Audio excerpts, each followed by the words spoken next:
Welcome, Tim. He is from Red Naga, and he's now going to give us some details in the analysis sector, specifically for Android compiler fingerprinting.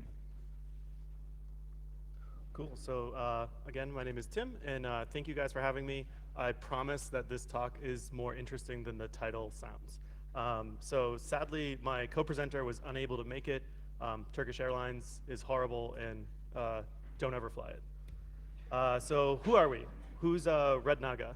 So essentially, Caleb and I used to work together at multiple places. We have a friend up in Washington State who's great at just breaking all OEM devices. And essentially, we were just like, you know what? We all love hot sauce. We like alcohol.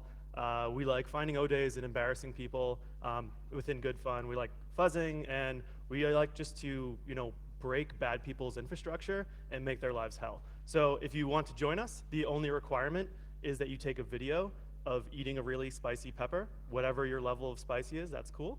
And then you just make a blog post. So it's all open invitation, and you just have to do good, whatever that means to you. The main purpose, I would say, that we really formed this, though, was we wanted to up-level the community. And I think that, everyone in this room is most likely incredibly smart and very good at something, whether it be sysadmin or fuzzing or developing security architecture. But this is honestly me standing on a soapbox and saying, we can all help each other. So doing that through open source or just chatting with each other, whether you work at this AV company or that AV company, sharing samples. This is how we get better. This is how we make bad people have to spend more money. So if you would like to join or just help people out, just keep doing that. That makes everything harder for bad people, and that makes our lives easier. And that's basically the initiative behind this talk, is us trying to open source things and make it so that you guys don't have to recreate the wheel, because what we're going to demo is essentially something that every AV company tries to do. Some succeed, some do not. But everyone always hides behind the fact of, like, this is secret sauce, we're going to patent this. Everyone does it. So why not just open source it and let everyone start at the same level and just start working from there, opposed to just recreating everything. We also have lots of training for how do you find O-days on phones online. So please check that out. We put a lot of work into it. And all these trainings are free. If you would like to license them, then you can pay us, and we will donate that money to charity. That's where a lot of our bug bounties go. So again, join us and eat some spicy things. Specifically, Caleb, again, is the one who is not here. He is a security researcher. He worked at SentinelOne and at Lookout with me. He's a brilliant person who basically hates doing the same thing twice. So he's going to basically automate the crap out of everything. And you should go check out Simplify if you've ever had to deal with obfuscation. It's basically, we were looking at DexGuard and Dex Protector and all these things, and it was basically, his motivation was, this sucked, I want to make this fast. No one else should ever have to do this painful thing ever again. And so it's basically an emulator for Smalley, which is going to go through and simplify all the instructions so that if there's random math operators or XORs, it just blasts those out. So that's all open source, that's on his page. And I added a picture of him with his dog because he says that this makes people think you're more trustworthy. So I also have a dog, and I'm more trustworthy now too. Like Caleb, I worked at Lookout and SentinelOne. I currently work at Cloudflare. If you want to talk about Cloudflare bugs, you have to buy me a beer. If you would like to talk about anything else Android related, I will buy you a beer. I really enjoy fuzzing, obfuscation, and breaking Packers. So if you make any of those, please taunt me so I can break them and talk about how crappy it was and all that kind of stuff. Why we were here and why we are here. Threat intel is really important, especially when we're trying to think of where should we research next. Where are people currently attacking us? Where might they start attacking us? A lot of people complain about some of the things that we have talked about in the past, saying, oh, if you tell bad people how to evade us, then they're going to evade us. And we say, great. If we tell them how to evade you, then you should be anticipating the evasion. Therefore, you can funnel all their money and their effort into trying to evade you, and you already know where they're going to go. So if you can funnel bad people into these certain directions, I think it's a really strong point on how you make bad people go the way you want. So give them hints, maybe not all the hints, and then start just anticipating their next move.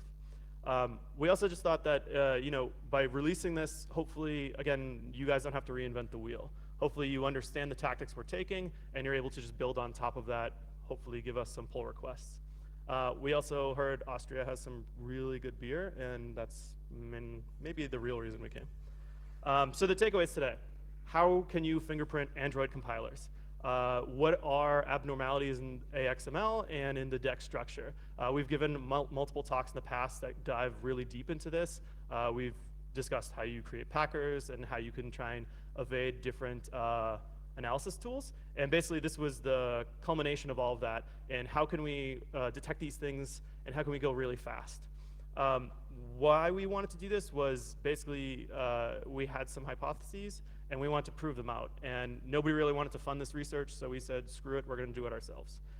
Related things are FLIRT, if you've ever used IDA, and then PEID. We basically stole their name, and those people are great and basically go down in history, and maybe one day we'll be known for something other than making fun of people.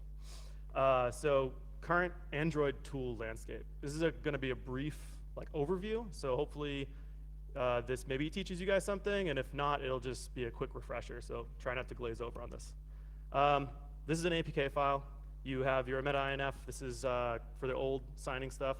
But basically, the only part we really care about for an APK file, which is a zip file, is the Android manifest, things in the XML directory, and the classes.dex. And these are the only kind of resources that we really care in this presentation. So essentially, an Android manifest, this is gonna contain all your entry points. So as a reverse engineer or someone who's going to be automating things, essentially, this is gonna say where are the entry points into the code? What kind of services might be running? What kind of permissions does this application say that it wants to use? So you might be analyzing something, and if it says it sends SMS, you might expect it to. If it sends an SMS and it didn't say it was going to, there's something weird going on there. We're able to reverse these type of things with a couple different tools that are out there. We've created some O&O editor templates that are pretty helpful for forensics uses. And there's a bunch of just open source, and there's some paid tools in there. Normally, and this is specific to this talk, you're gonna see that normal developers use AAPT. This is gonna be used just under the hood when you're using Android Studio or whatever your build chain is. Most people don't even know what that means. But essentially, you're gonna create an XML and it just gets compiled. What's interesting is there are essentially three tools-ish categories. Most people use AXML printer, whether they know it or not. There's a couple modified versions of that, an APK tool.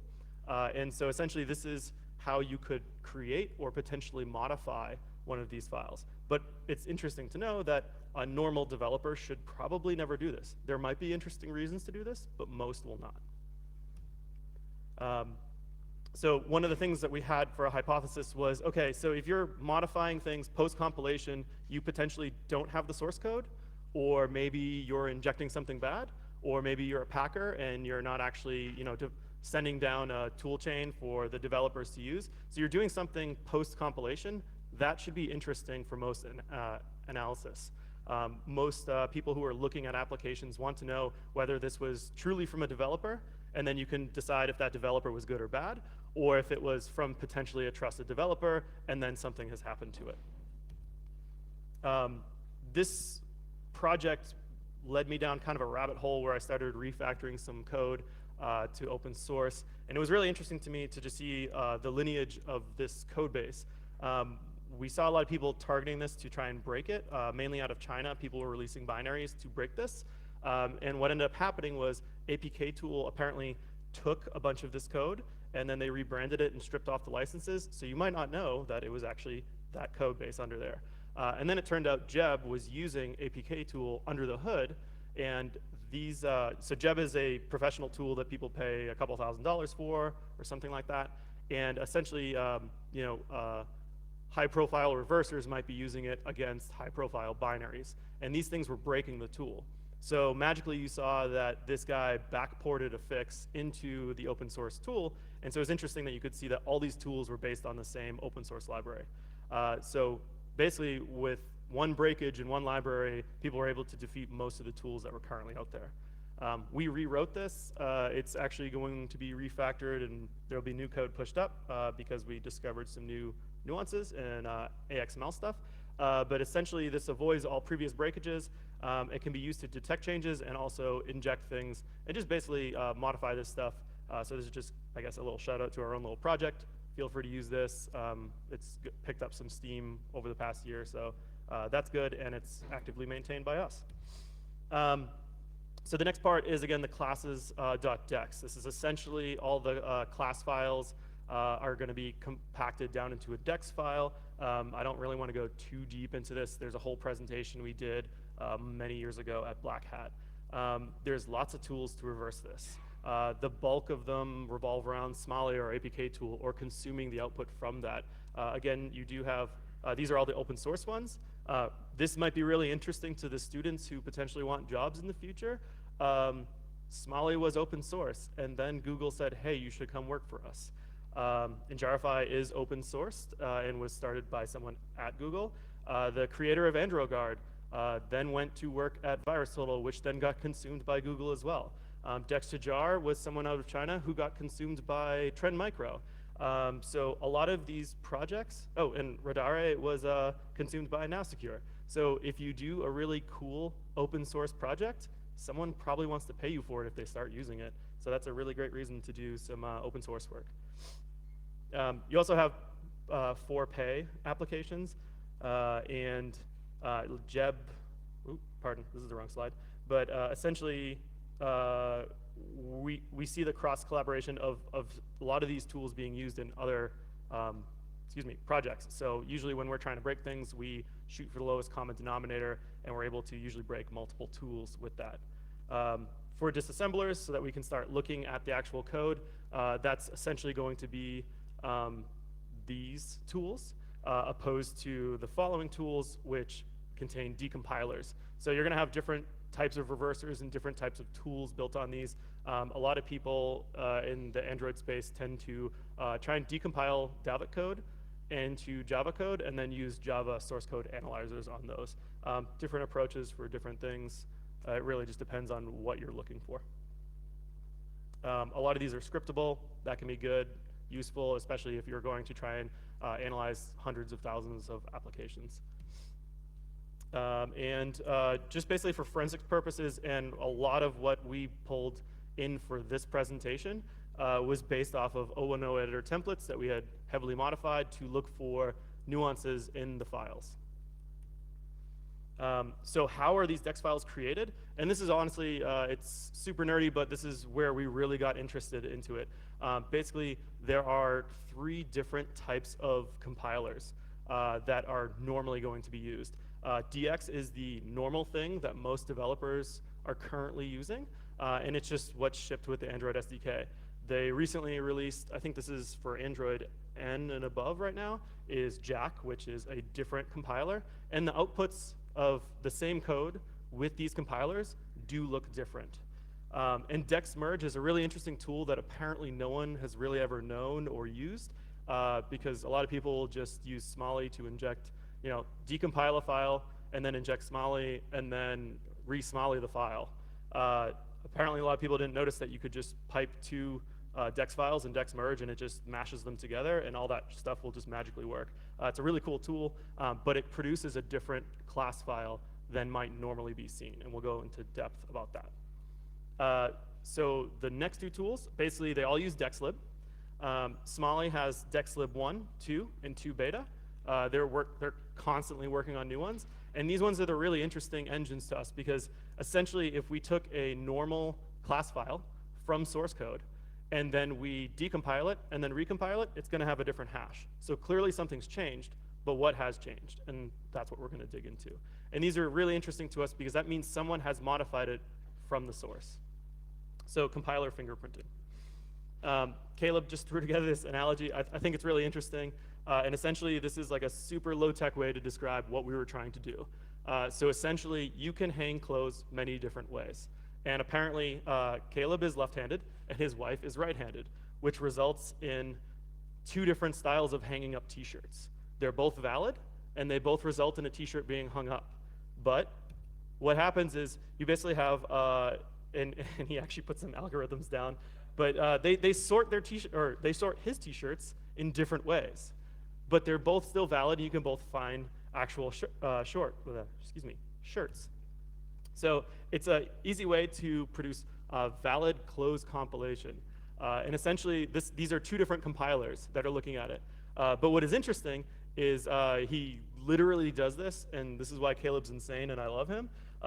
They can figure out who put things away and if it was hidden based on who hung it up and how. So he's able to basically say, like, I don't even know the last time I did laundry, but I definitely hung it up because I hung it up that way. Or where's that t-shirt? And it was my wife who hung it up because it was hung up a different way, and that's why I couldn't find it. And apparently, yeah, maybe that person wants a divorce now. But so that's essentially what we're trying to do, is figure out who did this. Because all I have is a big library full of shirts, and I want to know who put them away. So first off, with AXML files, they're relatively simplistic. Most tools, when they're injecting things, are appending new structures to the file. So they're not going to take the current structure and inject into the middle, because nobody's really cared to ever do that. So it's really easy to just basically decompile your XML file, and then people just throw things on the bottom. Android will respect that, so even if you have permissions at the top and a couple at the bottom, doesn't matter. So this is what the normal file is going to look like. This is normally what AAPT is going to actually output.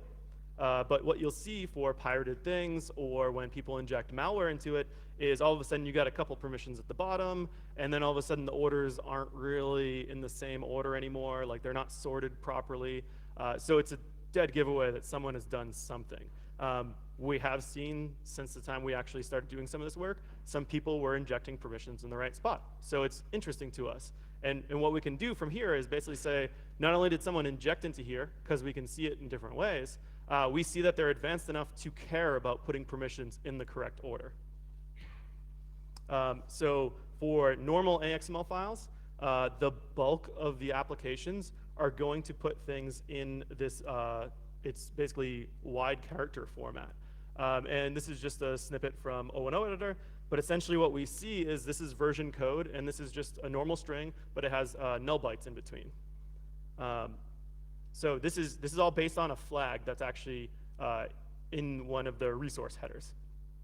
Sometimes what we see, and this was actually a breakage in AXML printer, was because the person didn't read the spec. And the spec basically said it's possible to end up putting this flag in, and then all of a sudden you're not going to have any null bytes in between. And so the AXML printer original author said, oh, I've never seen this, I don't understand what this does, so they didn't put it in there. And so the first time we had ever seen this was someone actually just trying to break those tools. So all of a sudden, none of these tools worked, and that's when the Jeb author started backporting things in. So it was in the spec, this was valid, this was respected by all the Android devices, but all the analysis tools started breaking suddenly. So what we ended up doing with APK ID, to just flash forward, was you're able to write simple Yara rules, and Yara is just a really simple Swiss Army knife kind of regex searcher. And based on the modules that we've created, you can basically define parts of the application. So this is just supposed to be a really simple example of, I wanted to say, how many of these Android XML files do not have a flag of 0, or do not have a flag of 256, which would be a UTF-8 flag. And then which ones do have a flag of 256. And so I just quickly ran this over about 85,000 APKs, and only 20 had a UTF-8 flag, and only 3 have a sorted flag. And I didn't dig into exactly what are these files doing and why are they doing that, but immediately this is an interesting way to take 85,000 files and go, who's doing something a little different than everyone else? So now you have 3 files to look into that are potentially doing something weird. And then you have 20 that are specifically doing something a little strange that used to break a lot of analysis tools. We also see that there are more protectors and anti-tricks. This one was kind of interesting. This is the output from the unfixed version. Basically, it just blows up immediately after it starts that first line of the AXML equals whatever. That's printed out for absolutely every file because it's a given that this is going to be an XML file. And after reading the first part of the header, it just dies. It was expecting a value. But these values aren't actually expected on Android devices, or not all Android devices. So basically, by not putting specific tags in, they started breaking analysis tools because, again, the analysis tools actually did read the spec, but the Android devices were basically like, well, I know it's always going to be there, so why do I bother reading it?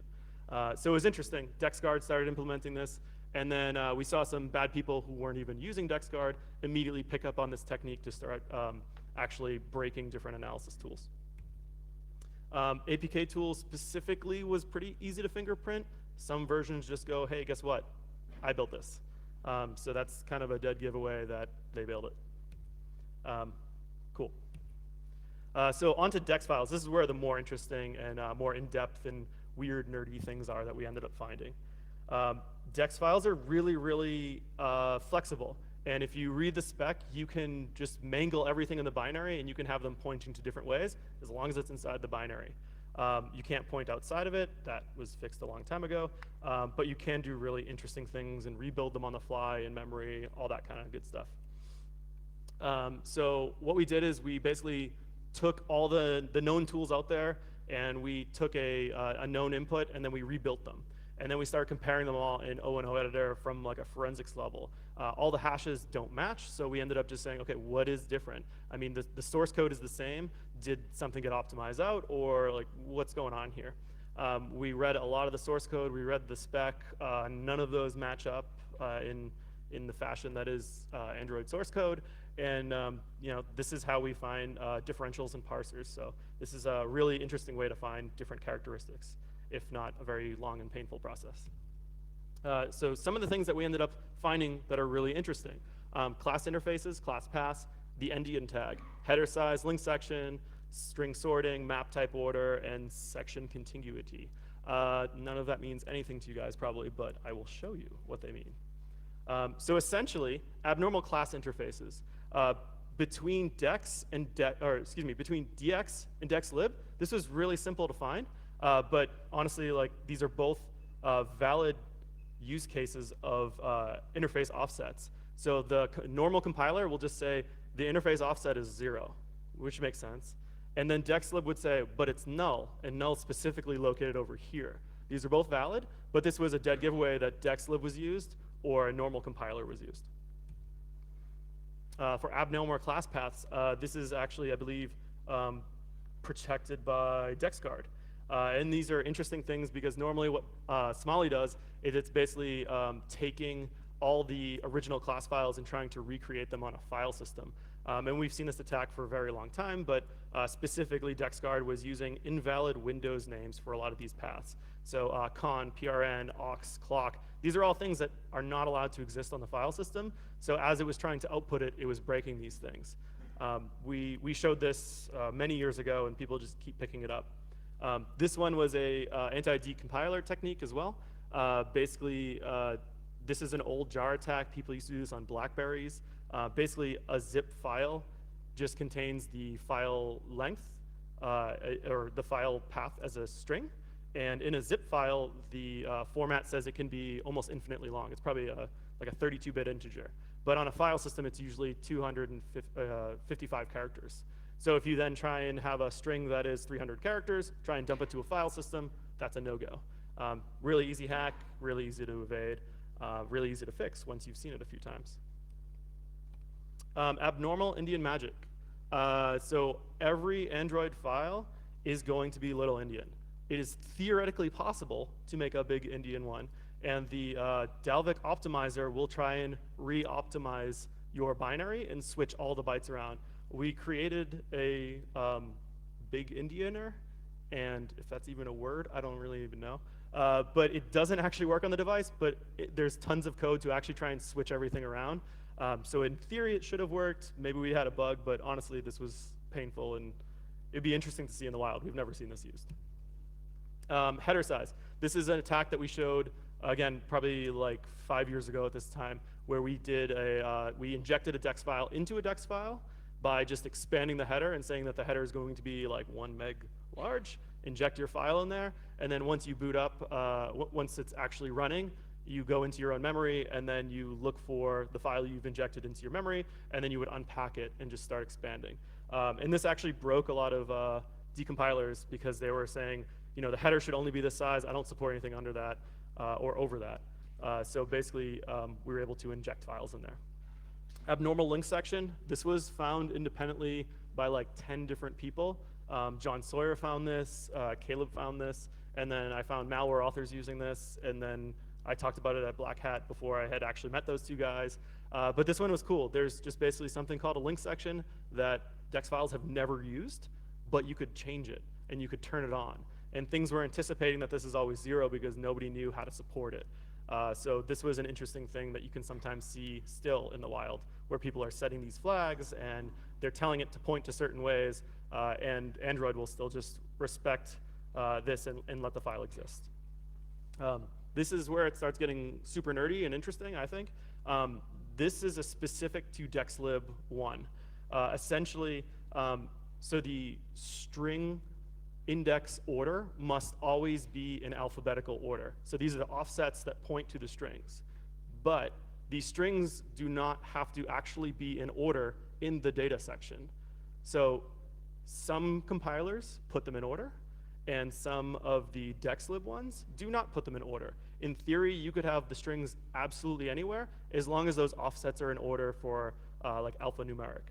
So this was a really interesting and wonky way to actually fingerprint between DX, Jack, Dex merge, and DexLib. Abnormal type order. So there's a map section at the bottom of a Dex file, and essentially it says all those sections that you want to know about. If you go down here, it'll be like, okay, it's up here, it's up there, it's up there, it's up here. These are always in the same order unless you've used a different tool. So DX always puts them in this order. Dex merge always puts them in a different order. So this is another fingerprint that we can use to say like someone has used this or someone has used that.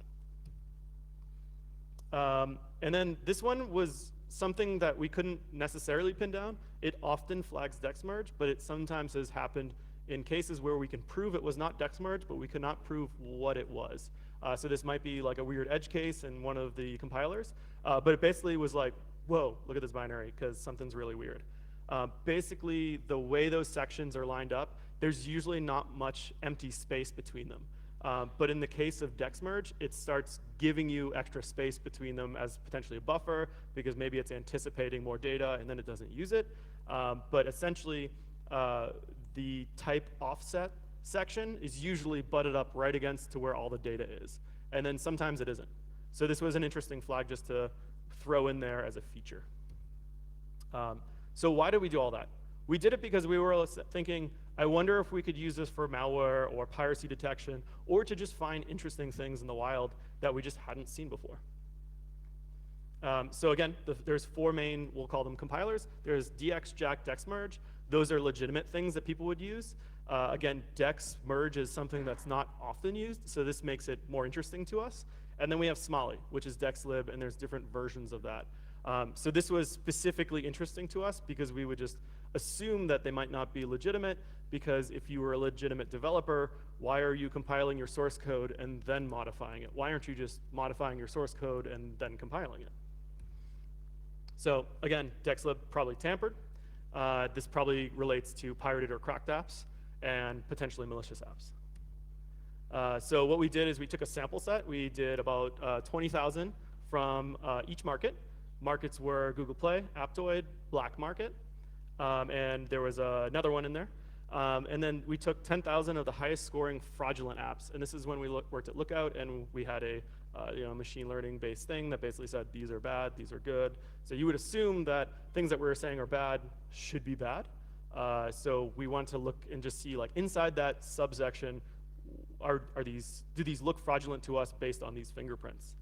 And then we grabbed a bunch of actual malware samples that we know are bad, and we wanted to see, like, so are people compiling all these from source, or are they modifying them, or like what's going on with malware? Does malware look completely different than normal binaries? So the method was scan the DEX file of each of the APKs. We didn't specifically look at the AXML. It's hard to say exactly why. Using Yara and a Yara module for AXML is kind of wonky. Still working out some kinks in that. And so by looking for weird files or flagging files as weird, it meant that there was an abnormal string sort, a class path, or a type order that had changed. Weird means it would be these things that we couldn't exactly pinpoint, and it was header size change, type descriptor, class path, or abnormal Indian magic. And this is what we end up seeing. So the top one is all malware, meaning that there was a good percentage of malware that just looked normal. And then we saw lots that looked tampered. In the fraudulent bucket, we saw a little bit less that are tampered. In black market, which is basically all pirated applications, so you would assume that a lot of those have been tampered to be cracked with, that would end up being about 20%. Aptoid, there seem to be a lot of things that were modified. Aptoid is basically a backup of people's devices. So you basically install this market, and it basically uploads all your applications. So these are things that are just residing on people's phones. And essentially, there was 15% of them looked tampered. In the Android market, top apps, when we pulled 10,000 apps from like the very top, like the ones that people are downloading, 4% of them were tampered, and a sliver of them were weird. And then the other ones are just from another market, similar to Google, and 12% of them seem to be tampered, and there was about 0% that were weird. So what does that actually mean? I mean, this was interesting to us just because, so the malware samples apparently don't all seem to be compiled from source code. The top Android market apps, this one was really interesting to us because we were like, are these malware? And then you look into them and it was, oh no, these are people that are downloading security tools and they're running them after they've compiled their binary. So there's packers, there's strange obfuscators, that kind of stuff. So I don't remember if we actually found any malware in the Google Play out of this subset, but it's just interesting to see that someone who's maybe in the top 1,000 or so in Google Play is going to the extent to modify their application post-compilation. And then specifically for the malware tampering, we thought this was pretty interesting. It was 756 malware families with lots of variants.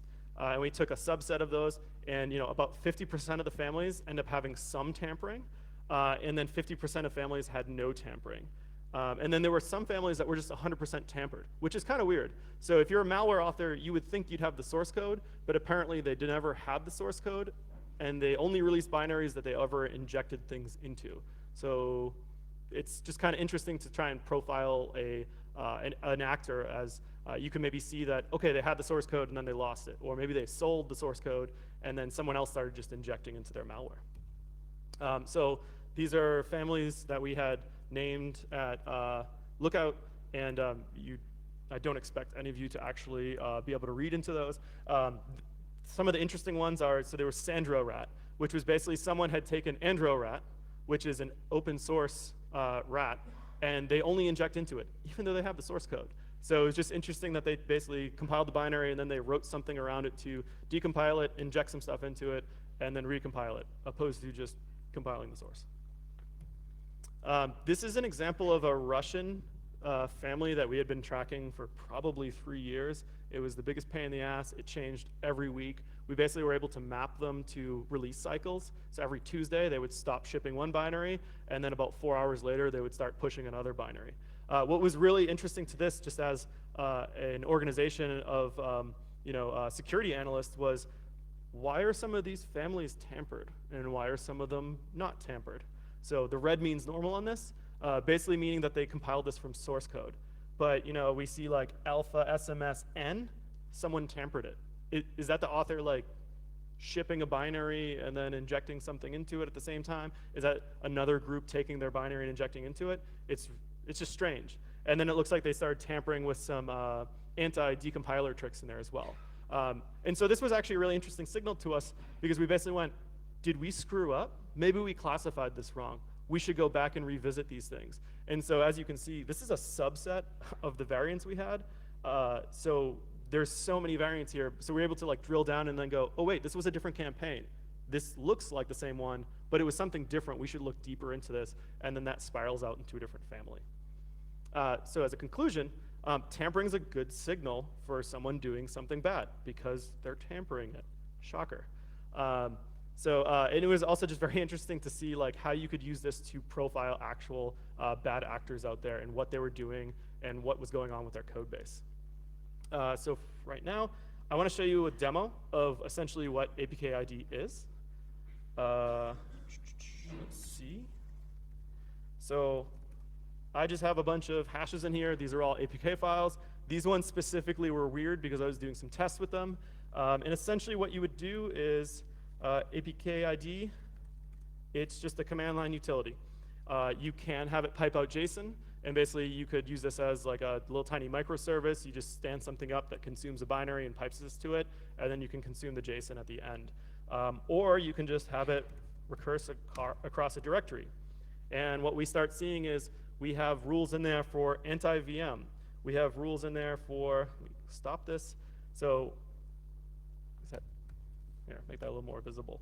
So what we see is, this file seemed to be used by DEX, or excuse me, seemed to be compiled by DX, but it also has flags that said this might be DEX merge. So that might be interesting. We have DX, and then this one right here specifically has anti-VM checks, and we know it was compiled with dexlib 2. In here, we've also added packer rules, so we can clearly identify that this is Tencent. This means that maybe you want to put this in a pipeline of automation where you say, anything that's packed with these known packers, we have known solutions for that. Pipe it into the Tencent on packer. And essentially, we just wanted this to be very much like PEID. What kind of protections are in here? What kind of interesting features are in here? And what was the compiler? So from this, we suggested that someone do some machine learning on it because, it's the security world and it's a buzzword, and if you throw it in the cloud, then you could probably get some VC funding around that. So essentially, Caleb went, okay, nobody did it, I'll do it. And this is a tool that he plans to open source. Currently, he just stood it up at judge.rednaga.io. But essentially, it uses all these features that we just talked about. We ran it across almost 200,000 samples. We had a subset of them already classified as malware. And then cross-validation thus far has shown that 97% can quickly say this is bad, this is not bad, or it's unknown. Honestly, unknown is the most interesting one to us because we say, okay, our model couldn't tell you if this was good or bad, but this might be worthwhile one person actually digging into and seeing what's going on. Maybe you can add a new feature from that. This service also has a JSON API in case you want to hook up to it. You might get rate limited because it's just a box in the cloud right now that's kind of slow. And it just has a simple interface. So he threw this up last week, and we already have about 3,000 submissions without telling anyone that this exists. So that's kind of interesting. You can see that it's basically saying that almost 2,000 of them are benign, about 1,000 of them are malicious, and then 41 are unknown. The 41 unknown are things that people in this room should dig into because these might be interesting binaries.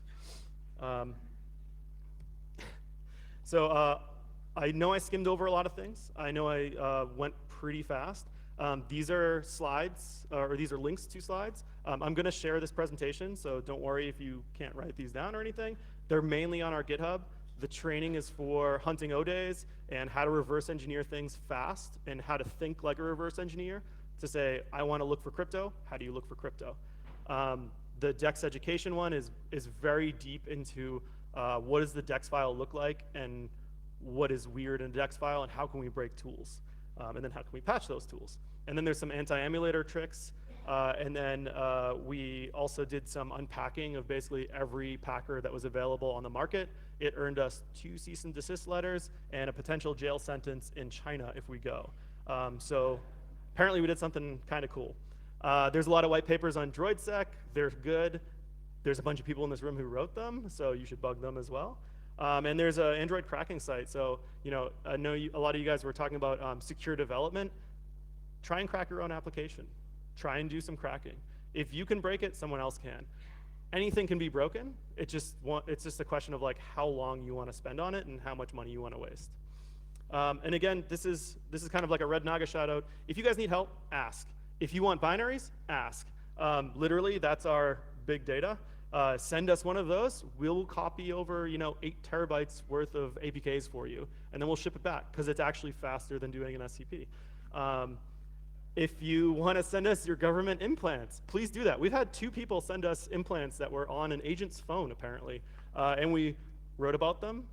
We scrubbed all information that might have been bad, and then we burned them down to the ground. And it was great to see them squirm and see them pop up new C2s other places, and we can still track them. So make these people's lives hell.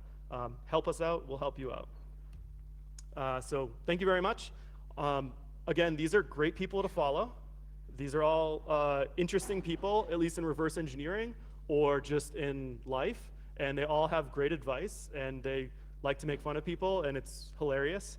And half of them are in this room. So find them, make friends with them, and just make the community better. And thank you for having me, guys.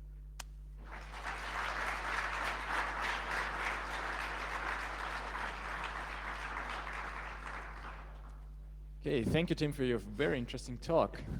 Yeah, do we have any questions? You get a beer if you ask me a question, or a non-alcoholic beverage, or a schnitzel. Okay, I got a short, slightly off-topic question myself. It's like, how many of a time do you dedicate for Red Naga? How much time? Your personal time. Too much. I mean, between the hot sauce making and reverse engineering, I don't know. Like, so Caleb and I live in the Bay Area. If any of you come out to the Bay Area, please send us a message. We hang out, we drink, we have a hacker once a month meetup, and honestly, we just brainstorm and we're like, why has no one done this? Okay, let's do it. Or we try and convince someone else at the hacker meetup to do it for us. So a lot of time. All your time, I guess. Yeah, pretty much.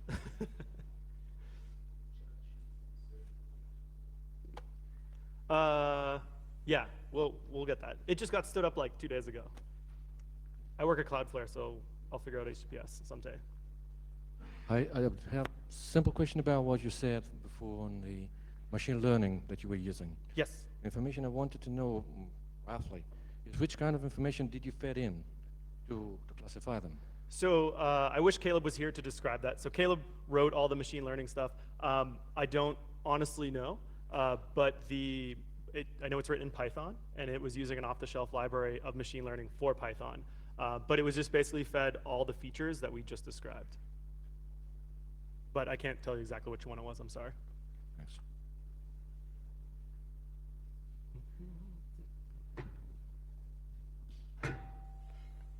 Have you thought about automatically learning the features that you will then use for fingerprinting?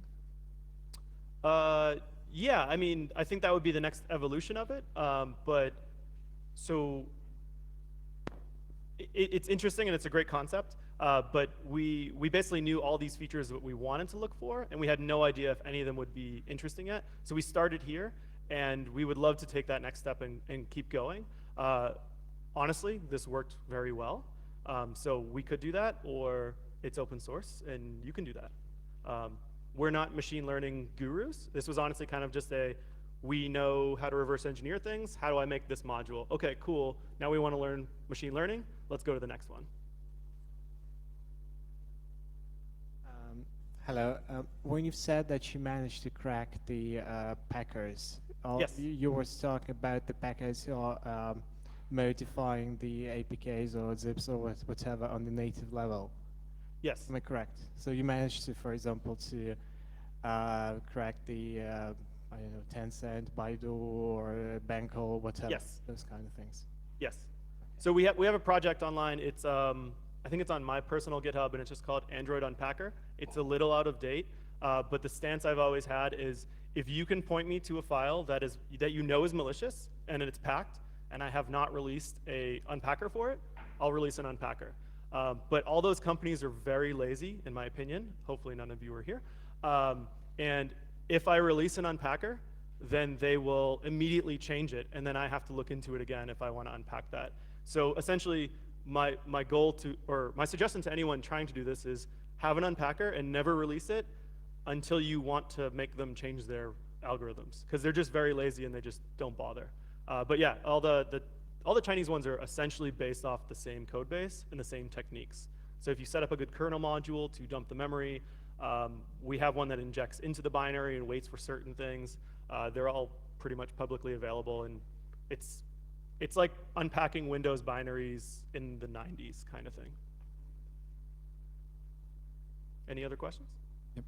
Here, was there any legitimate use of Smalley? Yeah, so like Amazon used to use Smalley to inject DRM into every application when they first actually released the market. And it would be interesting because we would be using some techniques to make it so you can't use Smalley and it would break. And then their support would contact you and say, something's wrong with your binary, we can't put DRM in it. And we would say, well, we didn't check the box, so go away. So I guess that was a legitimate use. Other things are, we see lots of protectors that use it. Some of the packers will inject services into the binary so that they go first, so that then they can decrypt the rest of the binary. So I guess those are considered legitimate, but just annoying. Any other questions? Okay, then thanks again, Tim. Cool. Thank you.